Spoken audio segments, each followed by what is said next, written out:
to really include everybody's ideas while at the same time maintaining basic anonymity and privacy. Still being able to say, yes, you're an Arlington resident, but not necessarily tracing every single complaint or comment back to an individual. Because I think a lot of times, and especially with younger kids, that level of anonymity is important to them in order to feel like they won't be persecuted for expressing themselves. Even in schools, we still have the conception that the smart kids or the intelligent ones are soft, or there's still harassment, there's still bullying. That still goes on.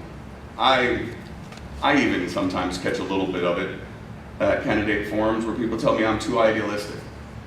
And you can probably see why, given that I've been speaking now for a while. I would have been cut off after 60 seconds.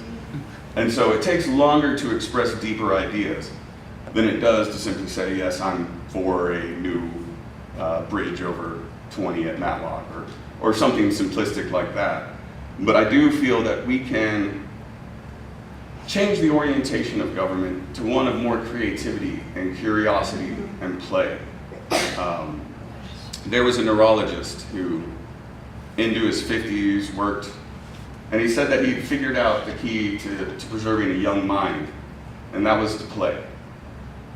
He quit his job, and his wife, I can only imagine what she goes through, but they have a video of him rolling around on a unicycle in the backyard, juggling balls, and then hopping off the unicycle and walking along a balance beam, and then doing a few other things. But the point being is tying the brain in with the body, challenging yourself to grow in new and different ways, and not just being accepting of the routes that you usually have gone down before, but to actually engage with new ways to entertain yourself and to make sure that you're going through new ideas, new situations. Repetition is one of my least favorite things, which is why I don't write down any speech. I have about 4 words on that piece of paper. I check it just as a kind of a tick. But these are not just talking points to me. This really is my passion. This is something that I don't need a script to talk about.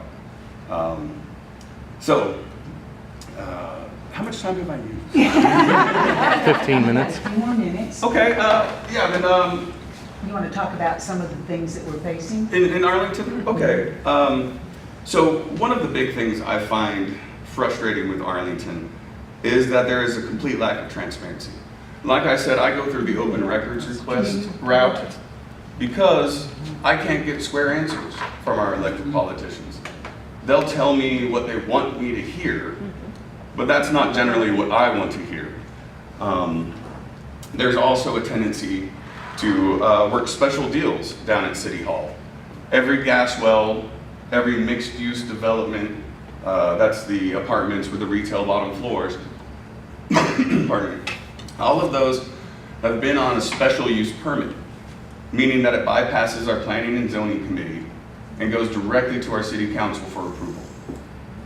That creates some issues just because those are not being treated like every other case.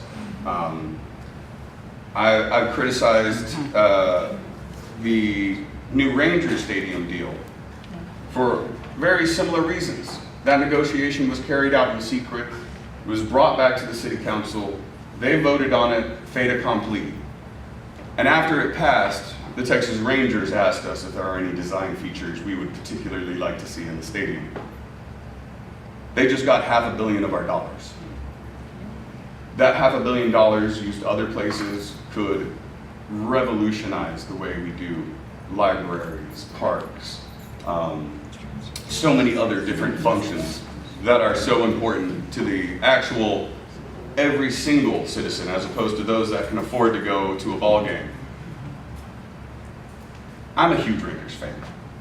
I took my kid to spring training, and I don't think I'm in the new stadium that I'm going to be able to afford to go to many games. Aside from those issues, we also need, and this is a very dynamic edge in Texas right now, We need to end the criminalization of marijuana users. I know that it is not good for politicians to appear soft on crime, but there's absolutely no reason why we should be making more people into criminals than we need to, especially when there's no damage done to anyone else. Now, I understand that families are sometimes hurt by drug use, but that's the poor choice of the individual, not the fault of the drug. And in that way, the County of Houston and the City of Houston have come together to create a cite and release program where there's no longer arrests, there's no more towing of cars. It's the same as a high-value speeding ticket, $250. That's still incredibly punitive, but so much better than the system now where you go to jail, you rack up towing fees, you lose your subsidies. And in that way, I think we can bring more people into this conversation to give them the validity of being recognized as a part of Arlington. I certainly wouldn't encourage anybody to do it, but it's already being done, and we need to acknowledge that. Okay, Chris, I would Yeah. like you to start to wind up so we can get the questions that people are interested in. Okay, yeah. Are you wind up? Are you Just wound about down? all of it. Actually, I have two more police reforms. I think it would be good if all of our new hires had a residency requirement to make sure that they live in our community. The attitude of policing a community that you are not invested in is different than the attitude of policing a community in which you are a partner. And also, I think, given some of the scandals we've had and seen, that we need to require a bond for each of our officers, so that if there is personal liability towards them, that they're able to pay that out, rather than us as the citizens doing it. And then the way that mechanism works is that bond becomes more and more costly to them to be able to fulfill. At some point, they leave the profession altogether. So, that being said, which was a lot to say, Okay, who has questions? Yeah. Who would like to be first? Okay. You right I've here. got about 5. okay. Well, I'll only ask one. So, in that vein, what is your feeling about Proposition 2? This would be the firefighters. I am a huge fan of that. I believe we need to demand civil or professionalism from all of our civil servants. I don't like the idea that my job might be determined by who I know. Even though I do know some pretty cool people, that sort of cronyism leads to very difficult situations when life and death are on the line. And that does affect the morale of the entire workforce and leads to some real institutional problems where it becomes difficult to ensure attendance and things like that, where other parts of the professionalism start to slip. That's great.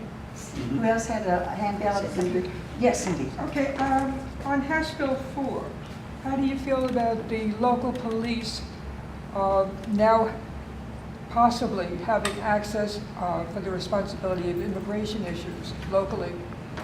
Okay. I believe that every person, voter or not, deserves dignity and respect.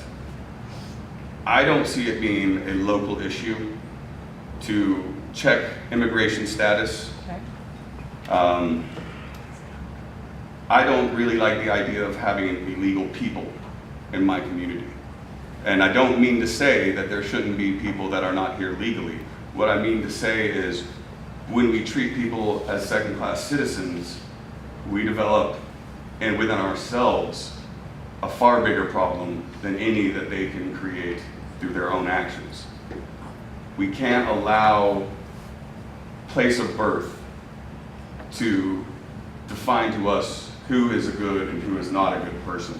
So I'm very much against having our police go into that territory, because that will divide the community as much as anything has recently.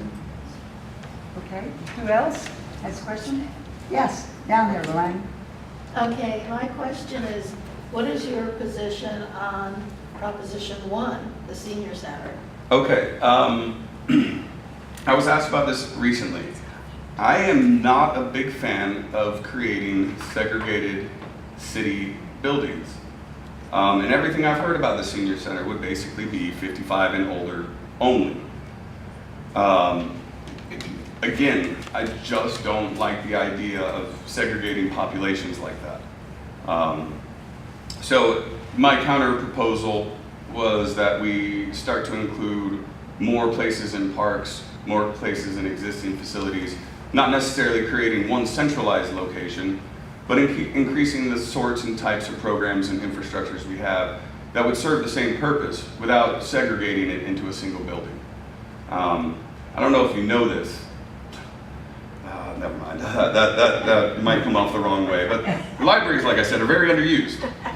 You know, libraries are very underused, and so that is an area where we could start to perhaps develop more things. And kids treat libraries like it's a disease. You know, they might go into the kids section for a second, but they come right back out, or they use a computer and then they're done. And so I just don't think that creating specific areas that most residents are not allowed to go to is a good idea. I mean, if one was to change the age group and say a facility that only 10 to 18-year-olds could go into, well, then the problem becomes more apparent, but at the same time, segregating groups into their own areas is to me troubling. Who else? Yes. You've talked a little bit about, the use of public spaces and so forth, and public